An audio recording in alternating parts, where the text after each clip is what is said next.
यहाँ पे क्या लिखा है, in Bernoulli theorem which of the following is conserve. तो क्या होता है इसका एनर्जी, क्या होगा आंसर इसका, एनर्जी होगा। तो ऑप्शन डी क्या है इसका सही है, ऑप्शन डी क्या है इसका आपका सही है। ठीक है, नेक्स्ट देखो, अब यहाँ पे क्या लिखा है, टू हिल स्टोन, ठीक है ये हिल है, ठीक है, two hail stone with radii in the ratio of 1:4, ठीक है, fall from the great height through the atmosphere, then the ratio of their terminal velocity क्या होता है। तो फॉर्मूला क्या होता है इसके लिए, तो इसका फॉर्मूला होता है v इज इक्वल टू, ठीक है, 2r² रो, बीच में क्या होगा आपका rho minus sigma g upon 9 eta. तो r स्क्वायर हो रहा है ना, मतलब v is directly proportional to r square. तो यहाँ पे रखो कितना होगा 1/16, क्योंकि r1/r2 का स्क्वायर करोगे दोनों का, r1 स्क्वायर अपॉन r2 का स्क्वायर, तो 1 का स्क्वायर 1 हो जाएगा, और 4 का स्क्वायर कितना होगा 16 हो जाएगा। तो कितना होगा 1:16। तो राइट आंसर कौन सा होगा आपका 1:16, ये वाला। ठीक है, फिर नेक्स्ट देखो आपका, नेक्स्ट आपका क्वेश्चन है थर्ड चैप्टर का, in an ideal gas the molecules possess, क्योंकि गैस मॉलिक्यूल्स क्या करते हैं ओनली रैंडम मोशन करते हैं, तो उनके पास खाली क्या होगा काइनेटिक एनर्जी होगा। तो ये क्या हो जाएगा आपका answer, only possess kinetic energy, क्या होगा ये काइनेटिक एनर्जी, ऑप्शन क्या आपका सही है। ठीक है, नेक्स्ट क्या देखो, if a is equal to 0.72 and r equal to 0.24, then the value of t r कितना होगा। तो इसका फॉर्मूला क्या होता है, a plus r plus t r is equal to 1। अब इन दोनों को ऐड करेंगे, 1 से माइनस कर देंगे, तो ऐड करने पे कितना होगा 0.96 होगा, और 1 से माइनस करेंगे कितना होगा 0.04। तो इसका आंसर क्या होगा आपका बी, ऑप्शन क्या होगा आपका बी। ठीक है, फिर नेक्स्ट देखो, अब यहाँ पे क्या पूछा है, the ratio of emissive power of perfect black body at 132 1327 degree Celsius and 527 degree Celsius. तो इसमें 273 ऐड करेंगे तो 1600 हो जाएगा, और इसमें ऐड करेंगे तो 800 हो जाएगा। अब ये 1600 और 800, अब यहाँ पे परफेक्ट ब्लैक बॉडी का पूछा है, एमिसिव पावर का पूछा है आर का, तो R is directly proportional to T के पावर 4 होता है। कितना होता है टी के पावर 4, तो कितना होगा R1/R2 इक्वल टू T1 के पावर 4 अपन T2 के पावर 4, तो ओवरऑल पावर 4 हो जाएगा। तो कि T1 कितना दिया 1600 अपन कितना होगा 800, तो 2 के पावर 4 हो जाएगा। तो 2 के पावर 4 मतलब कितना होगा 16:1, 2 × 2 × 2 × 2 4 बार करेंगे, तो कितना होगा ये 16:1।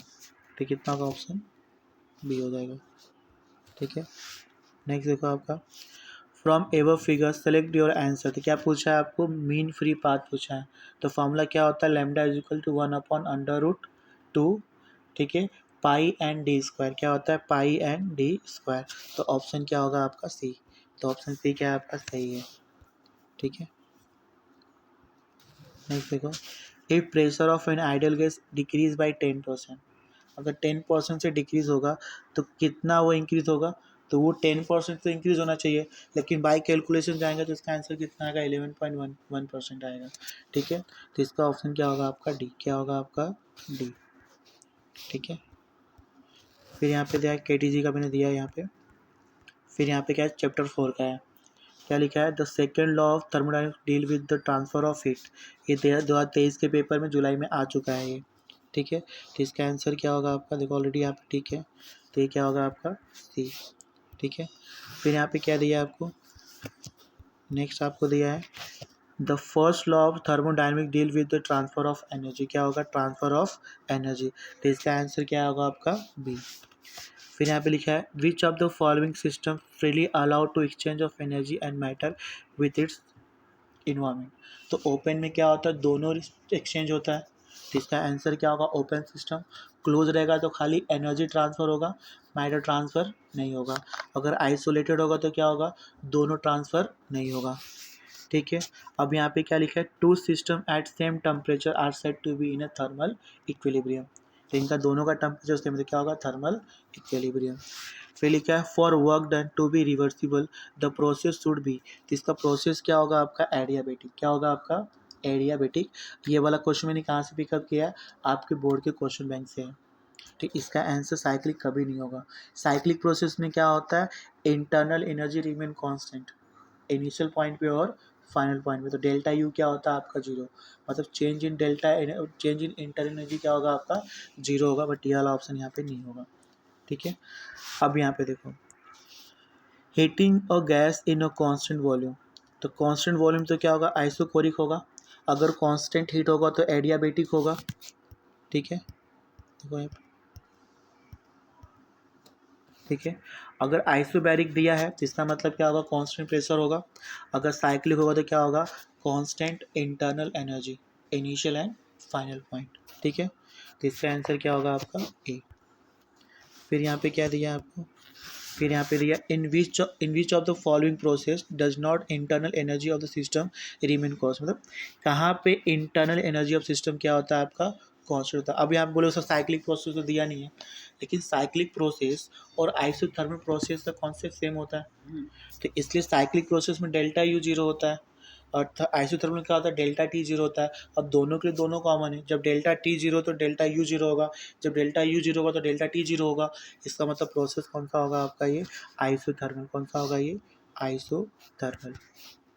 ठीक है, फिर यहाँ पे क्या दिया है, a gas close container is heated with 100 joule, ठीक है, causing the lid to contain rise 2 metre and 3 newton force apply कर रहे हैं, तो total change in inter energy कितना होगा। तो ये कैसा हो रहा है, इंक्रीज हो रहा है ना, तो क्या होगा यहाँ पे एक्सपांशन होगा। तो 2 × 6 क्या होगा, 6 हो जाएगा। फोर्स इंटू डिस्प्लेसमेंट ये आपका वर्क हो गया, तो वर्क कितना होगा, +6 हो गया। और ये यू क्या हो रहा है, हीटेड दे रहे, तो 10 प्लस जूल भी क्या होगा, ये आपका अमाउंट ऑफ हीट क्यू क्या होगा, +10 होगा। तो +10 - 6 कितना होगा, +4, कितना होगा आपका +4। तो आंसर क्या होगा आपका 4 जूल। कितना होगा ये, ऑप्शन आपका बी, कौन सा होगा आपका ऑप्शन बी। ठीक है, फिर नेक्स्ट देखो आपका, what is energy associate with random disorder motion, ये कौन सा होगा आपका इंटरनल एनर्जी। कौन सा होगा, इंटरनल एनर्जी। फिर लिखा है science of measuring temperature is called as, science of measuring temperature, तो क्या होगा, थर्मोमेट्री होगा। फिर लिखा a group of object that can form a unit which may have ability to exchange energy with surrounding is called as isothermal, या आप ऐसे बोल सकते हो थर्मोडायनेमिक सिस्टम। क्या होगा आपका, थर्मोडायनेमिक सिस्टम, पहला ऑप्शन सही है। अभी देखो यहाँ पे कौन सा है, चैप्टर 4 का है, कौन सा है आपका चैप्टर नंबर 5 का है, सॉरी कितना है, 5 का है। तो 5 में क्या लिखा है, a body of mass 1 kg दिया है। अब यहाँ से आपको पता करना है एसएचएम के लिए, तो यहाँ से क्या करोगे आप, ये फॉर्मूला सब यूज़ करोगे। तो मैक्सिमम काइनेटिक एनर्जी पूछा है, तो क्या होगा, 1/2 KA² होगा। मैक्सिमम काइनेटिक एनर्जी जो होता है आपका, वो क्या होता है आपका 1/2 KA²। तो के को चेंज कर देंगे, तो के कितना होगा, m⍵², और यहाँ पे A²। तो यहाँ पे देखोगे m कितना दिया, 1 kg दिया है। ओमेगा कितना दिया, यहाँ पे देखो ओमेगा कितना दिया, 100 दिया है, तो रख देंगे। तो कितना होगा, 1 × 100 का क्या होगा, स्क्वायर हो जाएगा, इंटू, अब ये वैल्यू किस में दिया देखो यहाँ पे, और क्या दिया आपको, a का स्क्वायर, तो a कितना दिया 6, तो 6 इंटू कितना होगा, 10⁻⁻⁴। ठीक है, तो ये 4 - 4 ये +4 कैंसिल हो जाएगा, तो कितना होगा यहाँ पे 36 हो जाएगा, इसका 2 कर दो, कितना होगा 18 जूल। कितना हो जाएगा ये 18 जूल। ठीक है, अब यहाँ पे क्या दिया, a particle is moving in a circle with uniform speed, तो इससे हम क्या बोलेंगे, मोशन कैसा होगा आपका। अब यहाँ पे बहुत लोगों ने क्या लिखा है, periodic but not simple harmonic, तो यहाँ पे पाथ कैसा सर्कल है, तो यहाँ पे मोशन कैसा होगा, पीरियोडिक तो होगा बट सिंपल हार्मोनिक नहीं होगा, तो इसका ऑप्शन क्या है, सी। ठीक है, फिर यहाँ पे क्या दिया, a particle is performing simple harmonic motion with amplitude A and angular velocity omega, the ratio of maximum velocity कितना होगा टू मैक्सिमम एक्सेलरेशन। ठीक है, तो मैक्सिमम वेलोसिटी कितना होता है, a⍵ होता है। अब मैक्सिमम एक्सेलरेशन कितना होता है, a⍵² होता है। तो ये a कैंसिल हो गया, ओमेगा से एक ओमेगा कैंसिल हो गया, तो कितना होगा 1/ω, कितना होगा ये 1/ω। ठीक है, तो दोनों को रख के डिवाइड कर देंगे। फिर acceleration of particle executing SHM at its main position, क्या होगा 0 होगा। क्यों, क्योंकि एक्सेलरेशन का एक्स की वैल्यू 0 होती है, तो ω² x इक्वल टू क्या होगा 0 हो जाएगा, तो वैल्यू 0 हो गया। अगर एक्सट्रीम पे जाएंगे तो क्या होगा मैक्सिमम, क्योंकि x इक्वल टू क्या हो जाएगा आपका a हो जाएगा। ठीक है, in second pendulum mass of both 50 ग्राम। अब इसको कैलकुलेट नहीं करना, सेकेंड पेंडुलम बोला है ना, तो उसका आंसर कितना आना चाहिए 2 सेकेंड। कितना आना चाहिए 2 सेकेंड। तो उसका टाइम पीरियड कितना होगा 2 सेकेंड। डिफाइन बताया था, ऐसा सिंपल पेंडुलम जिसका टाइम पीरियड कितना 2 सेकेंड हो उसे क्या बोलते हैं सेकेंड पेंडुलम। तो यहाँ पे कुछ भी लिखे उससे हमें मतलब नहीं है, आपका आंसर कितना आना चाहिए 2 सेकेंड आना चाहिए। ठीक है, अब यहाँ पे क्या लिखा है, two identical spring of constant के आर कनेक्टेड। इसका आंसर कितना होगा, तो इसका आंसर आपका होगा 1:2। कितना होगा ये 1:2। ठीक है, अगर इसको निकाल के बस चेक करेंगे कितना होगा। यहाँ पे क्या लिखा है, metal block of mass m is suspended from there combination, the ratio of their frequency of vertical oscillation will भी कितना होगा। पहले सीरीज है फिर आपका पैरेलल है, तो सीरीज के लिए फॉर्मूला अप्लाई करोगे, अब पैरेलल के लिए फॉर्मूला अप्लाई करोगे तो कितना होगा आपका। देखो फ्रीक्वेंसी के फॉर्मूला कितना होता है, 2 पाई 1/2 पाई होता है। यहाँ पे कितना होता है k/m। ठीक है, तो k1/k2 हो जाएगा।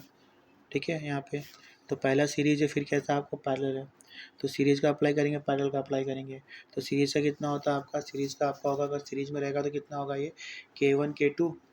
और यहाँ पे सीरीज में लेंथ क्या होगा एल सेम रहेगा, सीरीज का लेंथ क्या होगा सेम होगा। और फोर्स L1 L2 होगा, फोर्स दोनों में क्या लगेगा सेम लगेगा। तो फोर्स मतलब सेम लग रहा है, मतलब क्या होगा K1 L1 हो जाएगा। तो मतलब कितना इससे क्या आएगा आपका, आपको क्या निकालना पड़ेगा यहाँ पे L1 निकालना पड़ेगा। तो L1 कितना होगा F/K1। तो सीरीज में कितना होगा 1/K + 1/K। ठीक है, तो कितना होगा ये 2/K, मतलब K/ कितना होगा बेसिकली 2 हो जाएगा। अब पैरेलल में कितना होगा आपका 2K हो जाएगा। ठीक है, तो K से K कैंसिल हो जाएगा, तो ये कितना होगा 1/4। तो रूट में 1/4 कितना होता है 1/2। कितना होगा ये 1/2। कितना हो जाएगा ये 1/2। ठीक है, तो इसका आंसर कितना होगा 1/2। अब यहाँ पे क्या लिखा है, और standing wave is produce on ये चैप्टर 6 का है। ठीक है, फिक्स एट वन एंड, एक एंड पे फिक्स कर दिया है, तो इसका मतलब यहाँ पे क्या होगा, और एक लेंथ पे क्या किया है उसने एंड, ठीक है ना, and with the other and free. एक एंड, अब अदर एंड फ्री है ना, तो ये क्या बनाएगा, एक एंड फिक्स है अदर एंड क्या है फ्री है, तो ये क्या बनेगा यहाँ पे λ/4 नोड और एंटी नोड बनेगा। तो इसका करेक्ट आंसर क्या होगा आपका, तो इसका करेक्ट आंसर आपका हो जाएगा यहाँ पे must be odd integral by λ/4। तो ऑप्शन क्या होगा यहाँ पे सी होगा। ठीक है, देखो एक साइड क्या है यहाँ पे बंद है, अदर एंड क्या है फ्री है। तो एक साइड बंद एक साइड फ्री, मतलब क्या होगा नोड और एंटी नोड बना आपका। तो इसका डिस्टेंस कितना होगा λ/4। कितना होगा ये λ/4। तो इसका आंसर क्या होगा आपका ये। ठीक है, अब देखो यहाँ पे नेक्स्ट, अब यहाँ पे ये आपको पूछा है, तो इसको पूरा कैलकुलेशन ग्रुप में मैंने सेंड किया है। तो इसका आंसर कितना आता है 680। कितना आता है 680। ठीक है, अब यहाँ पे लिखा है the integral multiple of fundamental frequency क्या होगा आपका हार्मोनिक। क्या होगा आपका हार्मोनिक। फिर यहाँ पे क्या लिखा है, in law of tension the fundamental frequency क्या होगा, तो square root of tension directly proportional to square root of tension. क्या होगा स्क्वायर रूट ऑफ, तो ये स्क्वायर रूट ऑफ टेंशन। तो कौन सा होगा ऑप्शन आपका सी होगा। तो यहाँ पे कुछ लोगों ने गलत आंसर दिया है, तो इसका ऑप्शन कौन सा होगा सी।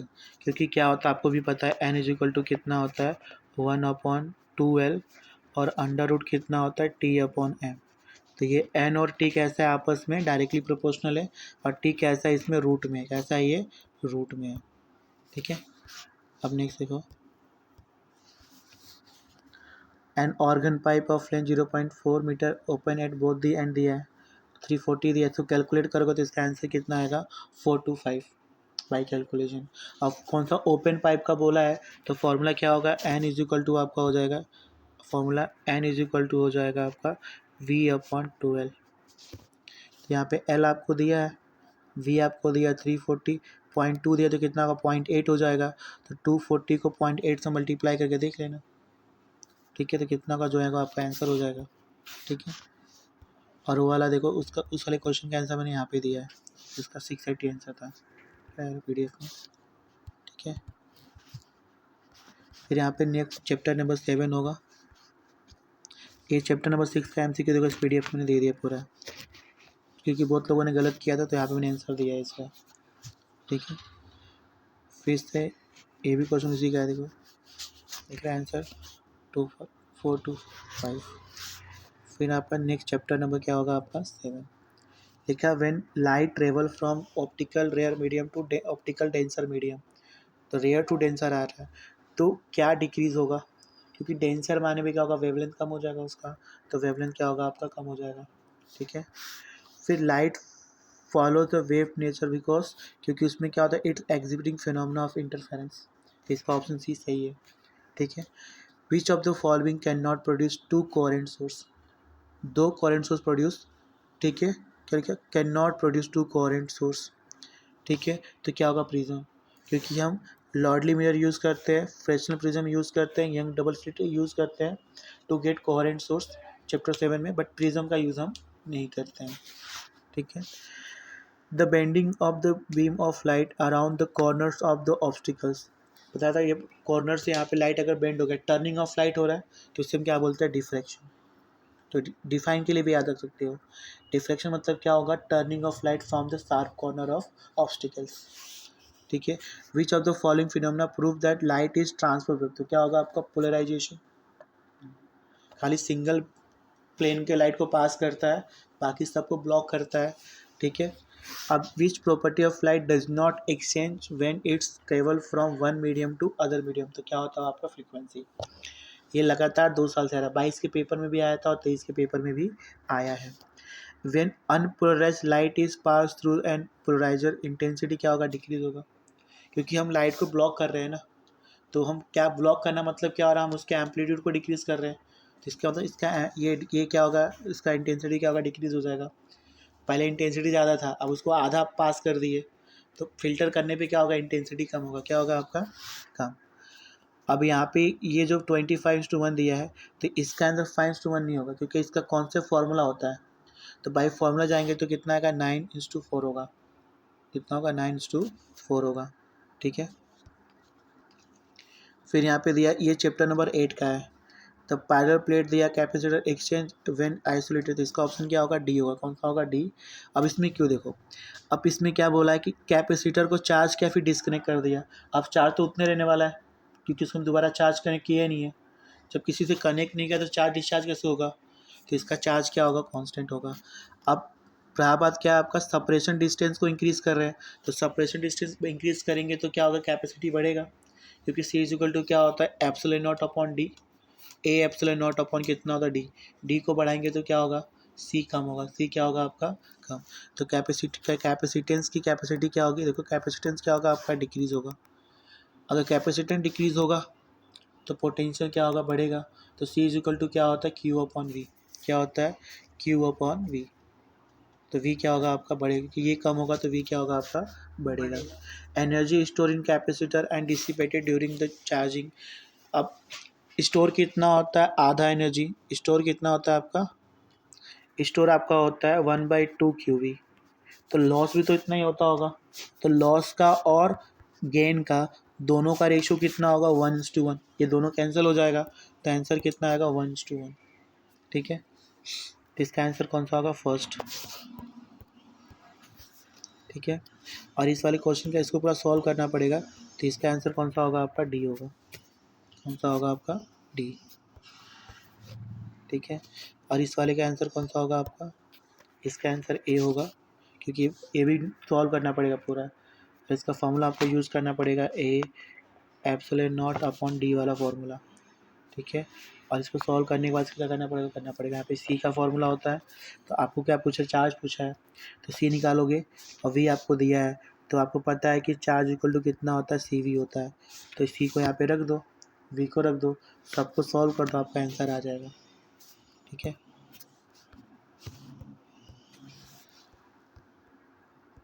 अब ये आपका चैप्टर नंबर 9 का है, तो चैप्टर नंबर 9 में देखो, पहला पूछा किरचॉफ सेकंड लॉ किस पे डिपेंड करता है, law of conservation of energy पे। ठीक है। When unknown resistance is determined by metre which the error due to, कैसे हो सकता है एरर, तो कैसे मिनिमाइज कर सकते हैं, दो तरीके से, या तो जॉकी को हम जो स्लाइडिंग करते हैं उसको टैप करके कर सकते हैं, या फिर क्या कर सकते हैं, जो पोजीशन होता है रेजिस्टेंस का उसको इंटरचेंज कर दो, तो interchanging the position of non resistance and unknown resistance, तो एक बार नोन को अननोन में लगा दो और एक बार अननोन को नोन में लगा दो, तो उल्टा कर दो उसको। ठीक है। तो इसका ऑप्शन क्या होगा, बी। ऐसा यूनिट ऑफ पोटेंशियल ग्रेडियंट क्या होगा, वी अपॉन एल होता है, तो वोल्ट अपॉन मीटर क्या होगा, वोल्ट अपॉन मीटर, तो ऑप्शन सही है इसका। अब instrument which can measure the terminal potential as well as electromotive force, उसे क्या बोलेंगे, पोटेंशियोमीटर क्या बोलेंगे, पोटेंशियोमीटर। अब वोल्ट मीटर खाली क्या करता है, खाली मेजर करता है टर्मिनल पोटेंशियल को, ठीक है। ये क्या करता है, इंटरनल रेजिस्टेंस को भी मेजर करता है, ठीक है, ईएमएफ को भी मेजर करता है और पोटेंशियल को भी मेजर करता है। एक अब देखो वोल्ट क्या होता है, ज़्यादा सेंसिटिव नहीं होता है, पोटेंशियोमीटर क्या होता है, ज़्यादा सेंसिटिव होता है, ज़्यादा एक्यूरेट होता है, कम एक्यूरेट होता है। इसका रेजिस्टेंस क्या होता है, इनफाइनाइट होता है, उसका क्या होता है, फाइनाइट होता है। तो ऐसे डिफरेंस याद कर सकते हो। अब गैल्वेनोमीटर क्या करता है, करंट को डिटेक्ट करता है, ठीक है। अब मीटर भी इससे क्या करते हैं, हम अननोन रेजिस्टेंस को कैलकुलेट करते हैं। तो ऐसे सब काम ऑप्शन दिखा कर लिया हम लोगों ने। नेक्स्ट क्या दिया है, if potential gradient of wire decrease, अगर वायर का पोटेंशियल ग्रेडियंट डिक्रीज होगा तो लेंथ क्या होगा आपका, इंक्रीज होगा, क्योंकि वी इज सॉरी एक minute, V is directly proportional to क्या होगा, एल होगा। तो पोटेंशियल अगर डिक्रीज होगा तो लेंथ क्या होगा, देखो यहाँ पे क्या पूछा आपको, यहाँ पे पोटेंशियल ग्रेडियंट, तो अगर मान लो के की वैल्यू क्या हो रही है, डिक्रीज, तो के क्या बोला है यहाँ पे, अपने को यहाँ पे बोला है के इक्वल टू होता है वी अपॉन एल। अगर के डिक्रीज होगा तो एल क्या होगा, इंक्रीज होगा। रिलेशन कैसा है, इन्वर्सली प्रोपोर्शनल, कैसा है ये, इन्वर्सली प्रोपोर्शनल, ठीक है। अब यहाँ पे दिया है 4 रेजिस्टेंस, 4 ओम, 8 ओम, एक्स ओम और 20 ओम। अब यहाँ पे देखो डायरेक्ट भी सॉल्व कर सकते हो, क्योंकि हमको पता है कि व्हीटस्टोन ब्रिज में क्या होता है, पी अपॉन क्यू होता है और आर अपॉन एस होता है, ठीक है। तो और देखो 4/8 हो गया और आर कितना, x/12 हो गया। तो जितना यहाँ पे आना चाहिए उतना यहाँ पे आना चाहिए। तो यहाँ पे कितना हो रहा है, 1/2। तो यहाँ पे ऐसी वैल्यू सेलेक्ट करो जिसकी वैल्यू कितना हो, 1/2 हो। तो कितना होगा, 12/x होगा। तो 12 का डबल कितना होगा, 24। तो इसका आंसर कितना होगा आपका, 24, ठीक है। फिर यहाँ पे क्या करेंगे, next accuracy of potentiometer can be easily increase by, कैसे इंक्रीज कर सकते हैं, increasing the length of wire. जितना लंबा लेंथ ऑफ वायर होगा उतना अच्छा एक्यूरेट क्या होगा आपका, पोटेंशियोमीटर का रीडिंग होगा, ठीक है। तो इसका ऑप्शन क्या है आपका, सी है, ठीक है। नेक्स्ट क्या है आपका, an ideal voltmeter has infinite resistance, क्या होता है, क्योंकि ये लगातार पेपर 22 में भी आया था, 23 में भी आया था। आइडियल वोल्ट मीटर के पास क्या होता है, इनफाइनाइट रेजिस्टेंस, क्या होता है, इनफाइनाइट रेजिस्टेंस, ठीक है। और वोल्ट मीटर के पास क्या होता है, फाइनाइट रेजिस्टेंस, क्या होता है, फाइनाइट रेजिस्टेंस, ठीक है। फिर कौन सा दिया है, यूनिट ऑफ करंट तो पता है सबको, एम्पियर होता है। किरचॉफ फर्स्ट लॉ क्या होता है, किस पे डिपेंड करता है, law of conservation of charge पे डिपेंड करता है, ठीक है। बाकी का मैंने आंसर दिया था यहाँ पे। अभी आएगा क्वेश्चन नंबर आप 10 का। तो यहाँ पे कितना होगा, 4L हो जाएगा, क्योंकि a force between two parallel current carrying conductor is F, the current is conductor is double. तो कंडक्टर डबल होगा तो क्या होगा आपका, तो फोर्स क्या होगा उसका भी बढ़ेगा।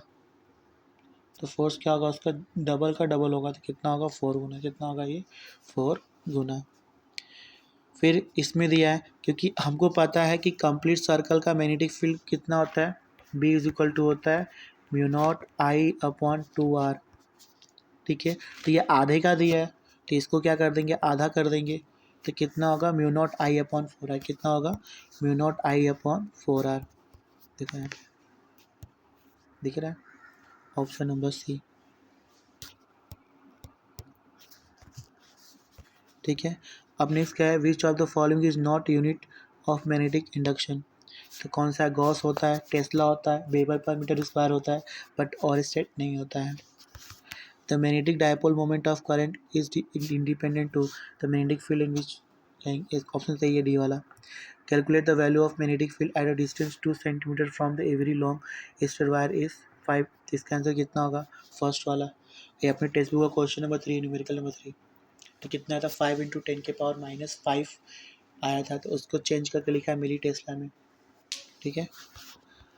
Intensity of magnetic field of earth of point inside the hollow iron box is, अंदर का पूछ रहा है, तो कितना होगा, 0, कितना होगा ये, 0, क्योंकि बताया था किसी भी कंडक्टर के अंदर फील्ड क्या होता है, 0 होता है। कितना क्या होता है आपका, 0 होता है, ठीक है। फिर पूछा है कि soft iron is use to make the core of transfer of because its low coercivity and low retentivity. तो ये आपके टेक्स्ट बुक के हिसाब से क्या है, ये सही ऑप्शन है, टेक्स्ट बुक के हिसाब से, लेकिन बोर्ड में इसका आंसर चेंज करके रखे हैं और उसमें क्या बोला गया है, हाई कोर्सिविटी एंड लो रिटेंटिविटी, ये वाला ऑप्शन दिया है। ये बोर्ड के आंसर सीट में दिया है, बट अकॉर्डिंग टू बुक इसका आंसर क्या होना चाहिए, ए होना चाहिए। बट अभी के लिए आप क्या कर सकते हो, अकॉर्डिंग टू बुक हम बोर्ड जाएंगे फिलहाल के लिए, क्योंकि ये ऑप्शन टिक करेंगे हम लोग, क्योंकि मैं नहीं चाहता कि आपका मार्क्स कट हो, क्योंकि अगर टेक्स्ट बुक को रीड करोगे तो आपको ये वाला ऑप्शन दिया है प्रॉपरली, बट हमको बुक में अदर गूगल साइट पे आंसर ये वाला दिया है, और मोस्टली इस बार बोर्ड वाले ने भी यही वाला फॉलो किया है। ठीक है, तो इसके लिए इसका आंसर क्या होगा, हाई कोर्सिविटी एंड लो रिटेंटिविटी। ठीक है, फिर विच of the following statement is correct, हमको पता है कि इसके लिए डायमिनिटी के लिए डाइपोल मोमेंट क्या होता है, जीरो होता है, म्यू आर क्या होता है, लेस देन 1 होता है। ठीक है, और इसके बाद से इसका काय की वैल्यू क्या होती है, निगेटिव होती है, स्मॉल होती है, बाकी सबका पॉजिटिव स्मॉल पॉजिटिव लार्ज होता है। ठीक है, तो इसका मतलब सारे ऑप्शन इसके क्या है, सही है, तो आंसर क्या होगा, ऑल ऑफ द अबव। बाकी आंसर यहाँ पे आप चेक कर सकते हो। ठीक है, अभी चैप्टर नंबर 12 का है। ठीक है, और सर्कुलर कॉयल 100 टन दिया है, तो इसका आंसर क्या होगा, बताया था फॉर्मूला कौन सा यूज़ करते हैं हम लोग यहाँ पे, अगर फ्लक्स पूछा है तो फ्लक्स का फॉर्मूला होता है BAN, तो B और A की वैल्यू 1 दी है, N कितना दिया, 100 दिया है, तो आंसर भी क्या होगा, 100 वेबर, कितना होगा इसका आंसर, 100 वेबर। ये 23 के पेपर में ऑलरेडी आके गया है।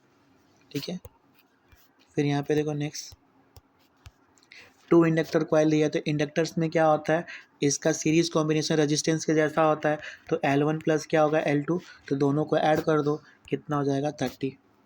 ठीक है, फिर यहाँ पे क्या दिया है, current through a coil of self inductance 10, sorry तो हो गया ना, हाँ इसका दिया है, सेल्फ इंडक्टेंस दिया है, तो इसका फॉर्मूला क्या होता है, E इज इक्वल टू होता है, आप इसको फॉर्मूले वाइज लगाओगे तो E इज इक्वल टू होता है LdI/dt, तो सबको रख दो और मिली को चेंज कर लो।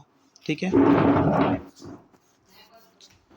What is the energy required for build up a current of 1 ampere and inductor कितना दिया, 20 दिया है, तो एनर्जी का फॉर्मूला क्या होता है इसका, U इज इक्वल टू होता है 1/2 LI², तो यहाँ पे रख देंगे, तो यहाँ पे L कितना होगा, 20 होगा, I कितना होगा, 1 होगा, तो 1 का स्क्वायर 1 हो जाएगा, और 20 को 2 से डिवाइड कर देंगे, तो आंसर कितना आएगा, 10 मिली जूल, क्योंकि हमने मिली को कन्वर्ट नहीं किया था, तो आंसर भी क्या होगा, मिली जूल में आएगा। ठीक है, फिर नेक्स्ट ऑप्शन नेक्स्ट क्या है आपका, नेक्स्ट आपका 2 pure inductor each of self inductor allow connected to in series, the net inductance, अभी देखो कनेक्टेड इन सीरीज बोला है ना, और दोनों एल है, तो कितना होगा, 12। खुद सोचो, सीरीज में क्या होता है, L1 प्लस L2 होता है, क्या होता है, L1 प्लस L2 होता है, तो L1 प्लस L2 मतलब क्या होगा, L प्लस L, तो कितना हो जाएगा, ये 12 हो जाएगा।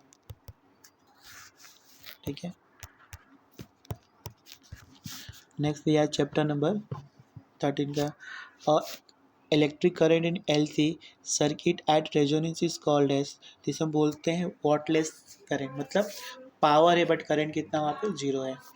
ठीक है, फिर यहाँ पे नेक्स्ट क्या दिया, और series LCR circuit at resonance, तो apply EMF and current are, तो क्या होगा, इन द फेज, क्या होगा ये, इन द फेज, तो इसका आंसर क्या होगा, इन द फेज। ठीक है, फिर दिया AC voltage apply to pure capacitor, pure capacitor में क्या होता है, देखो पहले तो रजिस्टर में क्या होता है, दोनों फेज सेम फेज में होते हैं, फिर इंडक्टर में क्या होता है, EMF आपका लीड करता है, करंट आपका लैग करता है, कैपेसिटर में क्या होता है, करंट आपका लीड करता है, EMF आपका लैग करता है, तो करंट क्या करेगा, लीड करेगा, EMF क्या करेगा, लैग करेगा, बाई फेज एंगल π/2 रेडियन, तो ऑप्शन क्या होगा इसका, बी होगा। As the intensity of incident light क्या हो रहा है, इंक्रीज होगा, तो इंटेंसिटी इंक्रीज होगा तो फोटो इलेक्ट्रिक करंट भी क्या होगा आपका, इंक्रीज होगा। ठीक है, the maximum kinetic energy of photo electrons depends on, किस पे डिपेंड करते हैं, देखो मैक्सिमम बोला है, डिपेंड किस पे करता है, फ्रीक्वेंसी पे और नेचर ऑफ मटेरियल पे डिपेंड करता है, बट यहाँ पे आंसर खाली क्या होगा, फ्रीक्वेंसी होगा, क्योंकि बाकी भी डिपेंड नहीं करता है। किस पे डिपेंड नहीं करता है, इंटेंसिटी पे भी डिपेंड नहीं करता है। ठीक है, फिर ये अकॉर्डिंग टू डी ब्रॉगली, तो वो क्या होता है, दोनों होना चाहिए ना, मतलब मैटर के साथ एसोसिएट करता है, वो आपका वेव भी हो सकता है और पार्टिकल भी हो सकता है। ठीक है, फिर दिया है the work function of the material is 4.2 EV दिया है, और थ्रेशोल्ड वेवलेंथ पूछा है, तो सबसे पहले क्या करेंगे, यहाँ पे जो वर्क फंक्शन दिया है उससे क्या करोगे आप, इसका आंसर डी होगा, ऑल पार्टिकल वाला डी हो जाएगा।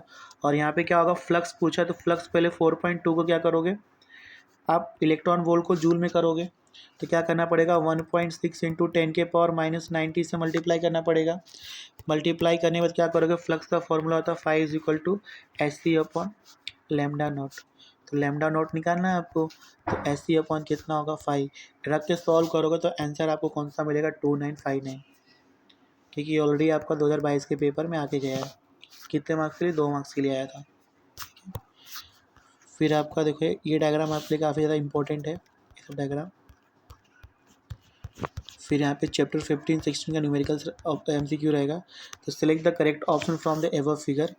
तो फिगर आपका देखो मैंने ऊपर सेंड किया था, यहाँ पे कहीं पे तो आया था या फिर लेट बाद में आया था, शायद बाद में आया। देखो ये वाला क्वेश्चन दिया है, तो कितना होगा, देखो लेंथ पूछा है ना आपको, कॉनिकल पेंडुलम का कितना होता है, क्या पूछा आपको यहाँ पे, एक्सेलरेशन ग्रेविटी दिया, पूछा कि आपको यहाँ पे टाइम पीरियड कितना होगा, 2 पाई, कितना होगा 2 पाई। तो यहाँ पे क्या दिया है, the period of conical pendulum पूछा है ना, तो इसमें ऐसा कोई ऑप्शन दिया ही नहीं है जो आपको टिक करने देता हो, क्योंकि कितना होता है देखो इसमें सारे ऑप्शन ही गलत दिए हैं। तो आपको पता है कि पीरियड ऑफ टाइम पीरियड कितना होता है, हम सबको पता है टी इज इक्वल टू कितना होता है 2 pi under root L cos theta upon G, but ऐसा कोई ऑप्शन दिया नहीं, मतलब ये क्वेश्चन ही गलत है। ठीक है,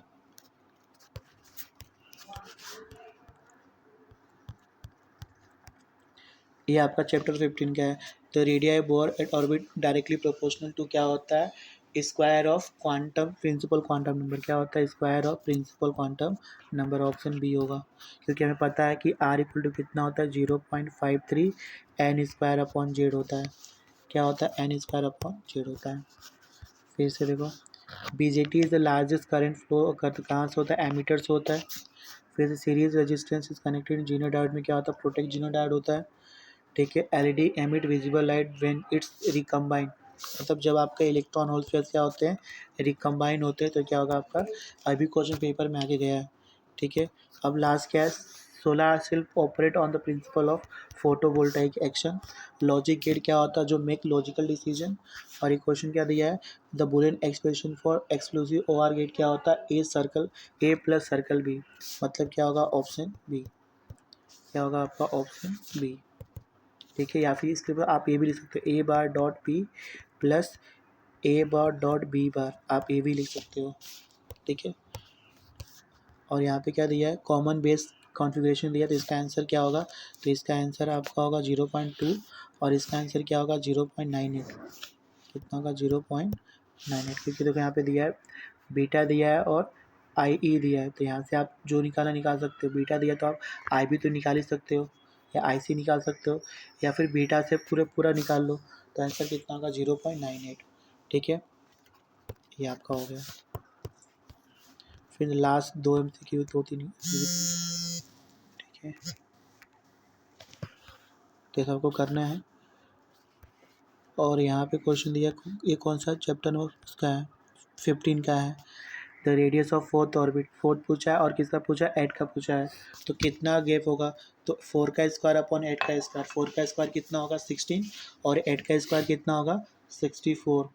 ठीक है, तो 60 से 4 बार में जाएगा तो आंसर कितना आएगा 4। तो स्पेक्ट्रम कहाँ पे सबसे ज़्यादा लॉन्गेस्ट वेवलेंथ होगा, जहाँ पे एनर्जी सबसे कम होगी, तो सबसे कम एनर्जी कहाँ पे होगी 8 और 7 के बीच में, क्योंकि पहले वाले में एनर्जी क्या होता है ज़्यादा होता है, जितने ऑर्बिट से दूर जाएंगे उतना एनर्जी क्या होगा आपका, यहाँ पे गैप क्या होगा, एनर्जी गैप कम होगा। ठीक है, which of the following properties of nucleus does not depends upon the mass number, तो वो होगा आपका डेंसिटी। इसका n/4 कर लेना, इसका आंसर करेक्ट कौन सा आपका है, इसका 16:1 होगा करेक्ट ऑप्शन, इसमें बाकी तो हो गया। ठीक है।